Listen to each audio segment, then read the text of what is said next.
El día 7 es un proyecto para tratar el tema de las fuentes de texto.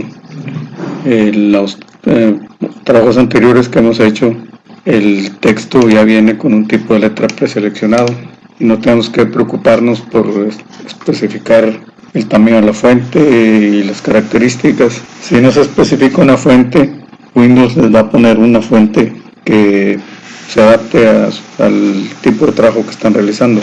Algunas veces, sin embargo, necesitas controlar la fuente que se requiere en una aplicación. Podrías necesitar cambiar una fuente que se esté usando para permitir al usuario seleccionar una fuente en alguna situación específica.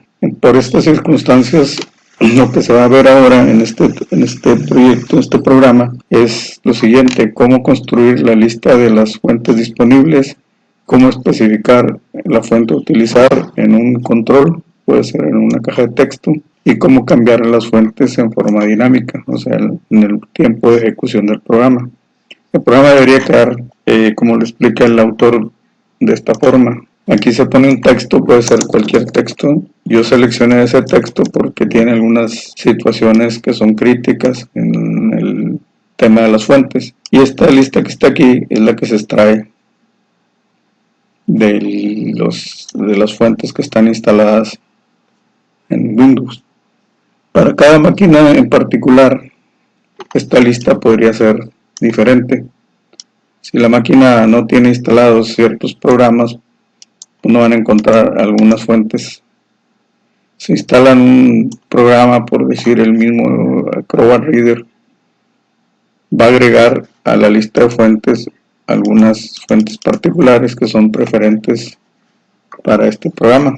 Si instalan el Office, pues va a aportar una gran cantidad de fuentes para darle al usuario pues, mayor variedad de tipos de fuente. ¿Para qué se requiere cambiar las fuentes? Históricamente el tema de las fuentes es muy interesante. Se supone que cada tipo de fuente tiene un origen en particular y tiene también cierto efecto que pretende causar en el lector. Este tema empezó en los libros antiguos, en los periódicos. Incluso antes del desarrollo de las computadoras, el uso de las fuentes pues era algo muy de derechos, una cuestión de uso de derechos, como pues eran patentes que no podían utilizar una letra que estaba protegida por el que la desarrolló. Si la quería usar, pues tendría que pagarle las regalías correspondientes.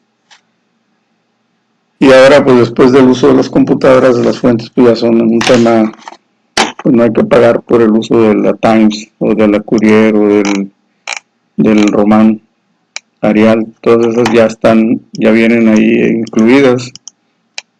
Indudablemente tuvo que haber un pago de derechos de uso o propiedades intelectuales para que se pudieran incluir en la mayoría de los programas. A propósito, que el Acrobat fue o es dueño de una gran cantidad de fuentes, de hecho era su patrimonio, eso se debía a la venta y diseño de las fuentes a los diferentes impresores editoriales en todo el mundo. ¿Cómo se pueden encontrar y utilizar las fuentes? Una de las primeras cosas que necesitamos conocer cuando se trabaja con fuentes, es que no cada máquina tiene las mismas fuentes instaladas, eso ya lo había mencionado. Las fuentes se especifican en archivos que pueden ser instalados y removidos del Windows, o se pueden borrar. O sea, cada fuente es un archivo que está en algún lugar del sistema. Entonces hay una aplicación dentro de Windows que les permite instalar nuevas fuentes. Ustedes las pueden buscar en internet y algunos autores de las fuentes pues las dejan ahí libres y otras pues no son gratis, tienen que pagar por los archivos, y algunas que pagan ya los descargan. Y si los descargan, el Windows reconoce que es una fuente y la instala, la agrega a la lista que aparece, por ejemplo, aquí, o aparece en el Office, o aparece en el Excel, en el Word, en el Excel y en alguna variedad de programas que les da la opción de seleccionar las diferentes fuentes. ¿Qué es una fuente? Pues es un tipo de letra, una gráfica, un tipo de gráficas que representan letras que tienen diversas características. Pues cada una de ellas pues tiene una característica que para los que no tienen ese entrenamiento pues no se nos hacen iguales muchas letras entre sí, pero hay diferencias que las distinguen. Si una fuente no existe en el sistema, Windows va a seleccionar una y la va a sustituir por una que geométricamente y visualmente sea parecida a la que está pidiendo el programa. Lo que se puede hacer en lugar de preguntarle al sistema operativo cuáles fuentes están disponibles, este método nos va a hacer tomar nuestras propias decisiones de cuál de las fuentes le vamos a permitir al usuario utilizar. Si cuando se le pregunte cuáles fuentes están disponibles, usted puede limitar los tipos de fuentes que están listadas. Usted puede escoger una lista de ellas para seleccionar algunas fuentes basadas en algunos atributos. Los atributos pueden ser pues, el tamaño, si tiene acentos, si tiene mayúsculas, minúsculas, son muy diferentes. Si no se confunden con los números, porque ese es un tema. Si una letra O se confunde con el 0, una I con el 1, tenemos un problema. Para listar las fuentes que están en una computadora desde un programa de Windows, ya está una función que tiene este nombre, que son 4 palabras mezcladas en una sola palabra, fusionadas. Enumerar familias de fuentes y EX. Esta función le dice al Windows que queremos una lista de fuentes que están instaladas. Antes de que usted inicie a utilizar esta función y espere que se pase una lista enorme de todas las fuentes, necesitamos entender cómo nos da esa lista. Dice callback function.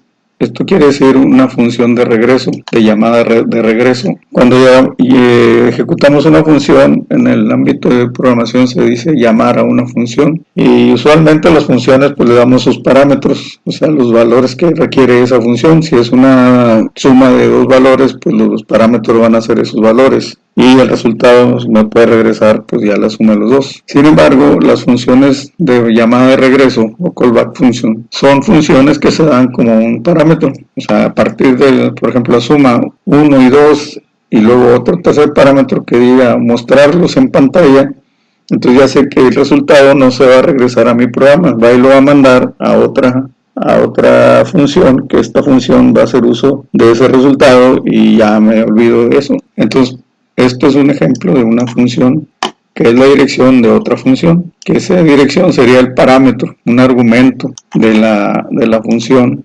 enumerar familias de fuentes. Para casi todas las enumeraciones, la función de enumeración del sistema operativo Windows, le pasamos la dirección de una función de llamada de regreso como un argumento, porque la función de regreso se llama una vez por cada uno de los elementos enumerados en la lista. Entonces, es una búsqueda.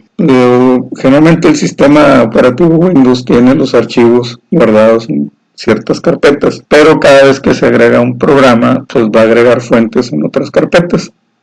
Entonces las fuentes no están todas en un solo lugar, por eso se hace una búsqueda y esa búsqueda la realiza esta función. Pero esta función no se va a comunicar directamente con nuestro programa, sino que le tenemos que preparar la función callback para que ahí por cada uno de los archivos tipo fuente, o sea que contiene fuentes, encuentre, pues me va a regresar, lo va a regresar por esa función. Entonces cada fuente individual se va a ir recopilando mediante una llamada a la función de regreso y eso lo va a ir poniendo en una lista. Dice, cuando usted cree esta función para recibir cada una de las fuentes y construir su lista, usted no puede definir su función callback propia de la manera que quiera. Todas las funciones callback o función de llamada de regreso ya están definidas de antemano en la API. La API es el intermediario entre el programa que desarrollamos y el sistema operativo. Application Programmer Interface, Program Interface. Entonces esa es por medio de ese sistema API, si un programa requiere abrir una ventana o requiere abrir un archivo, pues tiene que hacer uso de esa interfaz para poderse adaptar con los demás programas que están en ejecución en ese mismo momento. ¿Por qué? Porque todos los programas, en un momento, varios programas de los que están corriendo pueden requerir el mismo recurso. Entonces el Windows tiene que arbitrar, tiene que decidir cómo comparte esos recursos. Para obtener esa lista, la función se llama enum fun_fan_proc. El otro es X aquí y este nada más se le cambia proc. Esta función, el tipo de esta función especifica cómo se debe definir esta función, cuáles argumentos deben dársele y qué tipo de valor nos va a regresar. No especifica que debería llamarse la función o lo que va a hacer internamente. Estos aspectos se dejan, pues ya son responsabilidad del programador, en este caso los que van a hacer el programa nosotros. Bueno, aquí describe la función del API en un font_families_x. Va a enumerar las familias de fuentes que se encuentren. Dice, para llamar esta función, que me va a dar la lista de todas las fuentes disponibles, requiere 5 argumentos. Un uso típico de esta función es como sigue. Primero, crear la device context, crear una variable del contexto del dispositivo. Luego, declarar una estructura que se llama log_font. La log_font o la estructura de datos, en este caso es una estructura de datos, es una variable que nos permite tener variables miembro de diferentes tipos, a diferencia de un arreglo que todos los elementos del arreglo son todos del mismo tipo. La estructura va a contener ya por sí sus miembros ya predeterminados. La estructura se llama log_font, el tipo de estructura, o sea la clase que se genera a partir de la estructura es log_font mayúscula, y la clase, o sea el objeto de esa estructura, y log_font con minúscula. Eso me va a permitir capturar de cada fuente encontrada, como es un archivo que declara la fuente, extraer de ahí, de ese archivo que contiene la fuente, extraer ciertas características y los va a dejar en esta estructura. Entonces va a ser log_font lf charset conjunto de caracteres. El otro este es el valor inicial, que sería el default, y si encuentra uno, pues va a reemplazar estos valores iniciales por lo que encuentra en su archivo. Especificar todas las fuentes. Log_font lfaceName es el nombre de la fuente, y empieza pues con null. El nombre de la fuente pues lo va a dar aquí en una cadena. El otro es lfont lfpitch en family, y debe ser 0 a menos que sea hebreo o árabe. Numeración para las familias de fuentes. Luego tenemos la función, la callback, que a su vez también tiene otros parámetros. Esos parámetros también nos van a indicar en dónde información para que pueda ser utilizado en nuestro programa. Entonces quiero explicar lo que ya vimos acá. El primer argumento es el device context. ¿Qué es el device context? Es una información o contexto, una variable de contexto que me da información de las características del ambiente en el cual se está ejecutando el programa. Y esa información me dice cuáles son los recursos que tengo. Por ejemplo, el tipo de geometría del mapa de bits de gráficos, la posición, si está visible o no está visible la función, el diálogo. Si se fijan aquí, se aparece la aplicación. Entonces su variable device context en este momento le está diciendo que está visible. Sin embargo, si apunto que no es fuera, pues ya la variable de contexto le dice que ya no está disponible, está acá en la barra de tareas, pero sin embargo está ejecutándose. Entonces sería una de las características del device context. El log font, pues ya lo expliqué, eso es un objeto de la clase estructura log font. Igual que las clases, las variables de una clase son objetos. Una estructura también es una clase en mucha semejanza, y las variables tipo estructura también se les dice objetos. En la función callback, que es la que nos recibe la información, ya está llamada así, no le podemos cambiar de nombre. Dice, cuando cree su función debe ser definida como una función independiente, que quiere decir que no pertenece a ninguna clase de las que tenemos aquí en desarrollo. Si le vemos aquí en clases, estas son las clases about, fonts y fonts DLG, fonts app, font DLG y about DLG. Entonces no va a ser una variable miembro de ninguna de ellas. Entonces, ¿dónde está?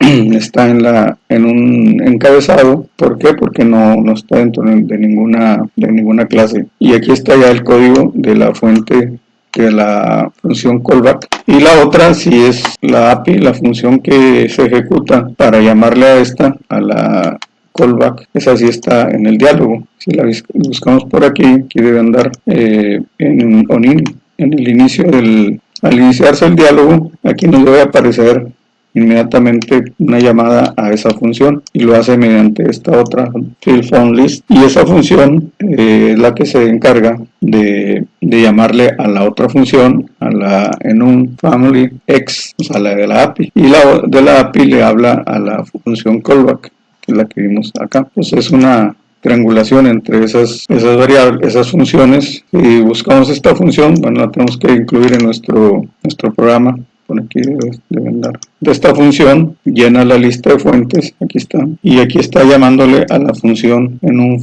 font family, y también tiene los parámetros que pide y que menciona el autor. Aquí están las funciones en los programas ya incluidos. Todo este proceso de cómo darle las funciones, cómo incluirlas, las explica claramente el autor.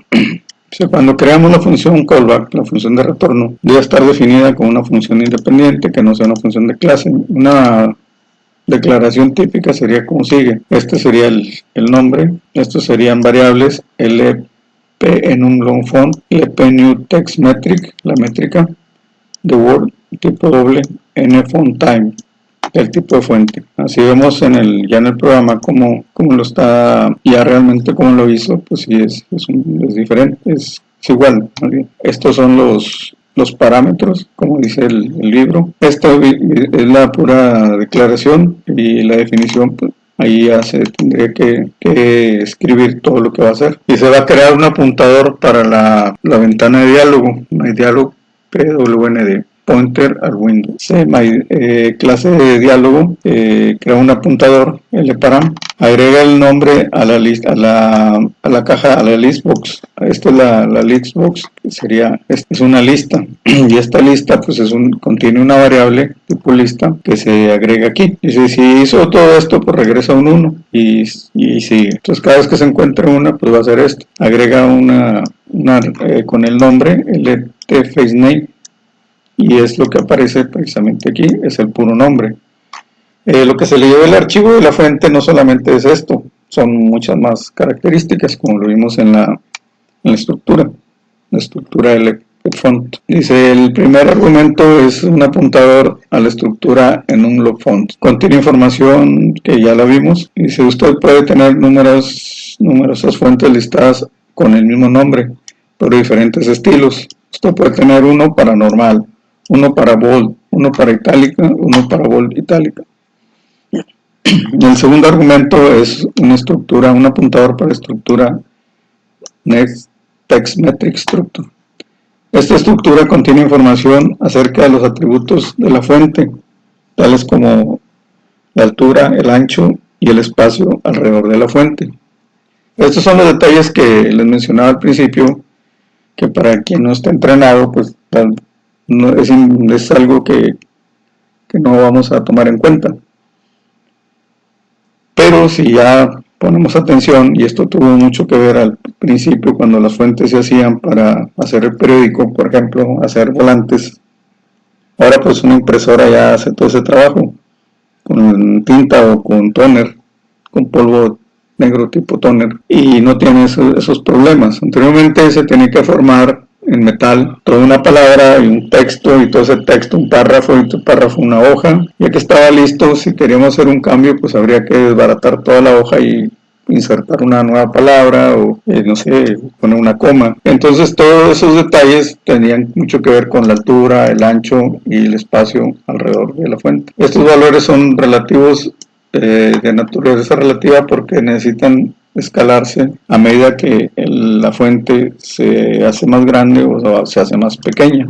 Entonces ahorita es muy simple hacer el efecto de engrandecer una fuente o hacerla más pequeña, pero eso lleva a un trabajo de geometría, porque no puede perder la proporcionalidad. Incluso hay fuentes que son de tamaño fijo, que no son escalables. Entonces, si trato de agrandar la imagen, pues no se va a agrandar la fuente, se va a quedar de la forma que estaba. El tercer argumento es una bandera que especifica el tipo de fuente. Este puede contener uno de los siguientes valores: font type, device font type, raster font type y true type font type.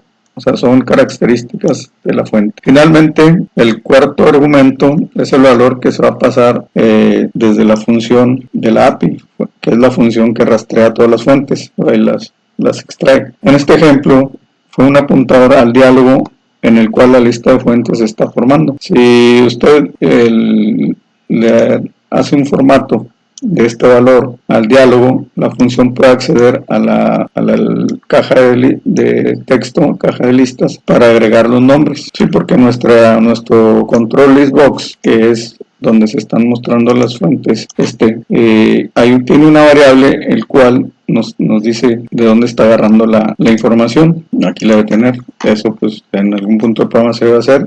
Aquí ya está hecho. Entonces esa variable, debe ser alguna de estas, pues por esta, se va formando con todos los nombres de las fuentes. El valor de retorno de esta función determina si la lista de fuentes va a continuar. Si se regresa un 0, el sistema operativo termina de listar. Si se regresa un 1, el sistema operativo continúa buscando fuentes. Bueno, para poder utilizar una fuente de las que se encontraron, de las que ya tengamos en nuestra lista, podemos llamarle a una instancia de la clase fuente. O sea, una instancia pues sería un objeto.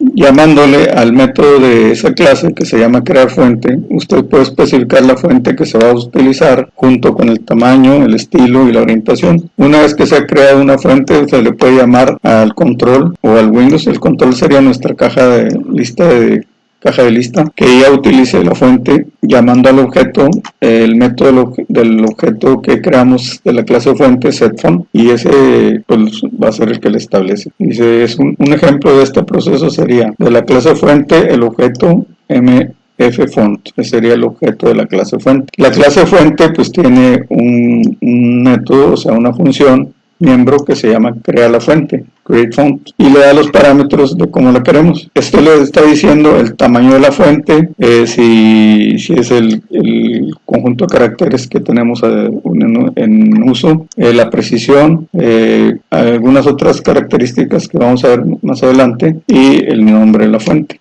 Entonces ese nombre de la fuente va a ser el que se va a seleccionar de toda la lista que se han encontrado. La clase fuente utilizada en el código anterior debe ser declarado como una variable miembro de la clase en la cual el código se está colocando. El código muestra está declarada arriba, no muestra dónde se está declarando.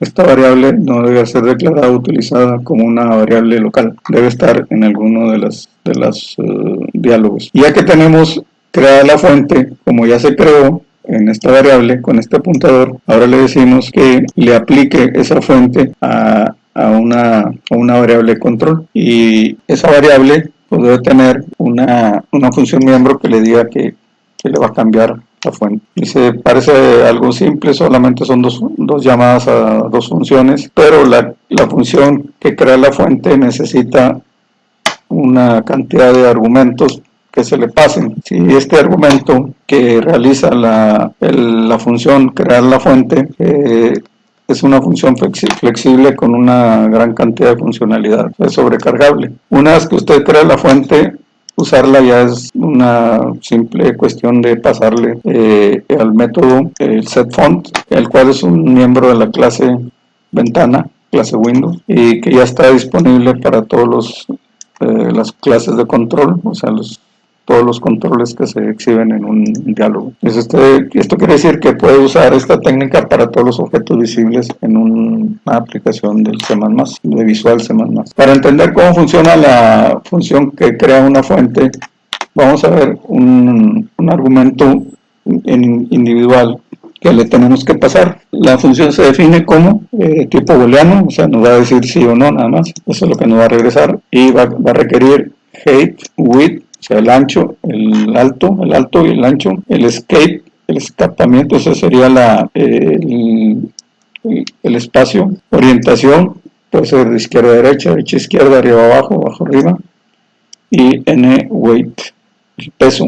Esta es una medida del grosor. Es itálica en un byte, si es subrayada, si es tachada, o sea, rayada por el medio. El conjunto de caracteres, la precisión de salida, la precisión para adaptarse de la calidad. Esto es como si se fuera a imprimir en una impresora láser o en una impresora de matriz de puntos que ya casi no existen, pues serían dos calidades diferentes. O en la misma impresora láser podemos mandarla con alta calidad o calidad borrador de 300 o 200 dpi o a 600, que sería la mayor calidad. Bits and Family me va a decir que algunas características extras y un apuntador del nombre. Aquí el autor les da una explicación más detallada de cada uno de los parámetros. Yo ahorita lo dije así muy trivialmente, pero vamos a irlo viendo con más detalle. El height especifica la altura de la fuente que se va a utilizar. Esto nos dice el tamaño físicamente que va a ocupar, ya sea en la pantalla ya impresa o en un tipo diferente de salida. ¿Cuáles son los tipos diferentes de salida? Puede ser la pantalla de una computadora, pero también puede ser impresa, puede ser en una graficadora XY, como por ejemplo los planos de arquitectura, puede ser también un proyector, un cañón proyector digital, puede ser una pantalla digital, una televisión, una estructura gráfica mucho más compleja. Entonces todo eso especifica, dice este valor es 0, si el valor fuera 0 se utiliza un valor conveniente, el valor es mayor que 0, entonces el valor absoluto se convierte en las unidades del dispositivo. Es importante entender que los valores de 10 y menos 10 son básicamente los mismos. El siguiente, que es el ancho, dice es el promedio en cual va a ocupar el espacio que va a ocupar. También se tiene que traducir en valores físicos, ya sea en puntos o en centímetros o milímetros, depende de qué tipo de dispositivo se va a usar. El siguiente, escapement, determina el ángulo en el cual el texto se va a imprimir. Se puede especificar en unidades de 0.1 grado, como en un patrón contrario a las manecillas de reloj, viene siendo el ángulo. Si han visto en Word, por ejemplo, que pueden poner una palabra o una frase no horizontal ni vertical, sino siguiendo una trayectoria con cierta pendiente. Bueno, ese sería un efecto realizado con esta función, con este valor. La orientación determina el ángulo de cada carácter individual en la fuente. Esto trabaja como el anterior, pero controla en base a caracteres, no toda la línea.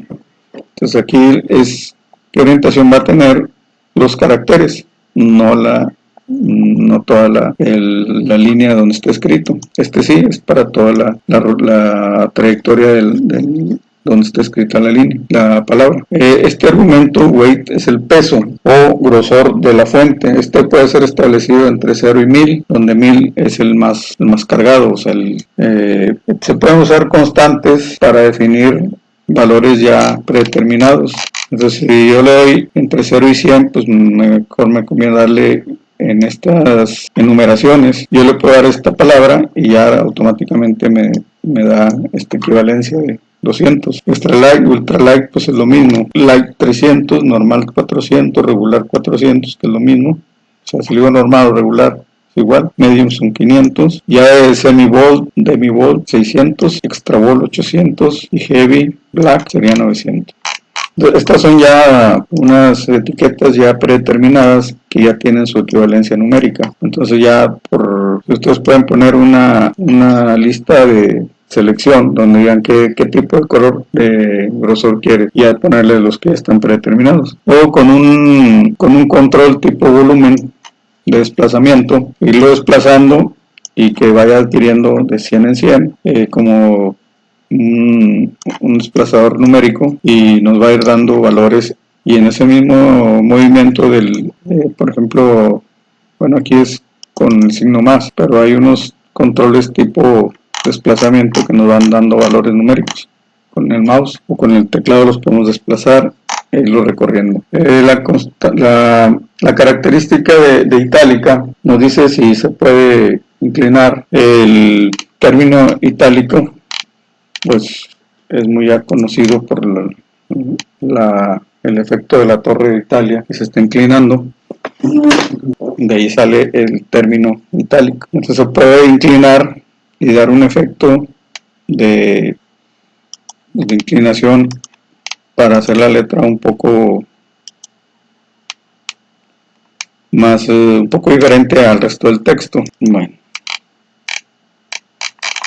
Dice con un 1, con un 0 indica que no está italicado, y cualquier otro valor que sí está italicado, o sea, inclinado. El siguiente argumento es underline, que está subrayado. Nosotros le podemos pedir que subraye, especifica si que lo queremos subrayado o no. También es 0, es un booleano 0, 1. 0 indica que no está subrayado y cualquier otro valor que sí está. El siguiente parámetro es strikeout y se especifica si los caracteres están mostrados con una línea a través de ellos, o sea, como si estuvieran tachados, así, rayados, no subrayados, sino la raya en medio. Y en este caso también con un valor diferente de 0 o true o 0 sería falso. Si es un 0, no, y si es cualquier otro valor, se aplica el efecto. Hay que mencionar que no todas las fuentes que se encuentren tienen todas las características. Puede ser que un tipo de fuente no acepte alguno de los efectos. Incluso hay fuentes que desde que están diseñadas, por ejemplo, ya está italizada y no se le puede quitar el efecto porque así está. Sin embargo, hay, por ejemplo, el Arial o el Times, ese está normal, y luego se puede hacer bold, se puede hacer itálica, se puede hacer subrayar y algunos efectos. El efecto de calidad, quality, especifica la calidad de salida del GDI. Esa es la interfaz de gráficas del dispositivo gráfico. Debe intentar igualar los atributos lógicos de la fuente a la salida física. Los argumentos son, los valores de ese argumento pueden ser default, draft y proof. El siguiente argumento, each family, especifica el tamaño y la familia de la fuente. Este valor consiste en dos valores que se hacen función OR entre sí para crear una combinación de valores. El primer conjunto de valores es default, variable y fijo. Este valor especifica el tamaño de la fuente que se va a utilizar. El segundo conjunto de variables disponible de valores que se va a usar puede ser los siguientes: decorativa, don't care, moderno, román, script y swiss. La familia de fuente describe en general la apariencia de la fuente. O sea, la familia especificada nos da una descripción general de cómo se ve o cómo se puede identificar una fuente específica. Usted puede usar el valor de la familia para escoger una fuente alternativa cuando no existe la que se requiere en el sistema. Y el final es un argumento de una cadena tipo C que contiene el nombre de la fuente que se va a utilizar. Se fijan, pues es donde viene, es una cadena que contiene el nombre que se le da o cómo va a aparecer en la lista de fuentes ese valor, el face name. Bueno, ya para hacer el programa, pues el autor les va diciendo los pasos que hay que hacer. Abrir el diálogo igual que los anteriores. Se le puede dar el nombre del día 7, el nombre del diálogo puede ser fuentes. Diseña el diálogo como se muestra aquí. Ya se sabe que son algunas cajas de texto, unas estáticas, cadenas estáticas y una lista de selección o listbox. Aquí les dan todos el acomodo de este diálogo, que es este mismo que está aquí. Le van diciendo las identificaciones, las propiedades que se le van a cambiar, por ejemplo, el caption, que viene siendo lo que aparece. Este sería el listbox control, el nombre que se le va a dar, y DCL fonts listbox control, y de así como lo dice el autor. Muestra las fuentes y DC static, selecciona la fuente, pues una estática 2, muestra la fuente estática 1, 2, 0, todas tienen su numeración, su identificación, y el botón pues es un botón de control, y la identificación se le va a dar IDC exit. Luego se crean unas variables de control. Las variables de control serían, en este caso estarían aquí, display text de tipo control, onList, display text, esta no está en la lista. Bueno, si van siguiendo la explicación del autor, pues ya les va a ir diciendo cada paso que hay que hacer. Dice a la idea, para construir la lista de fuentes, fíjense que les dice a él dónde tienen que hacerlo. En el DLG, yo le puse aquí fuentes DLG, fonts DLG. Si le ponen day7, sería day7 DLG, o día 7 DLG.h. Y ahí es donde se va a poner la enumeración. Le ponen todo esto, este cambio, porque no va a aparecer nada, y la llenan. Dice edite el archivo day7dlgh, que es el que yo les mostré en un principio, que es este, y le ponen aquí la llamada, o la declaración más bien. Luego nos vamos a día7dlg cpp. Aquí tienen que tener mucho cuidado donde tienen que hacer la función. Si lo hacen en otro programa, pues vamos a tener problemas. No va a encontrarse esa función o las variables correspondientes en eso. O sea, aquí les voy diciendo cómo crear las funciones, y pues ya van a poder ir dándole la funcionalidad a cada uno de los bloques, y a llegar a obtener este diálogo ya completo. Bueno, ya con eso pueden seguir los pasos, y algunas de las funciones aquí, por ejemplo, a la hora de seleccionar una fuente, le estamos aplicando a esto. Podrían crear otra variable tipo cadena y crear dos fuentes, una para una y otra para otra.